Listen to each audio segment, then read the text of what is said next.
just, I know there was a time in your life when you kind of had said like you would go to these Christian events and they would have people that would give these testimonies, and it was always a test, not always, but a lot of times it was, and even in our own church, people would stand up because we kind of, our church that we formed was definitely for, people that were down and outers. I mean, that was our whole heart, right? Yeah. Which is just people in general. Yes. Everybody's down and out. There's just Exactly. some people paint on a Some people face, act right? hide Those it the better. ones that just couldn't paint the face on anymore. Let's put it that way. Yeah. There was too much going on. They couldn't even cover it. Yeah.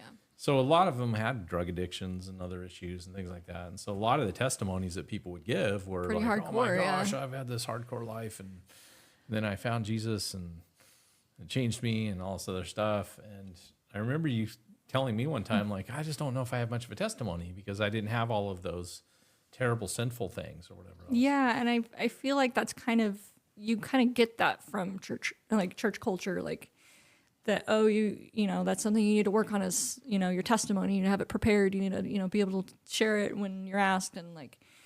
Yeah.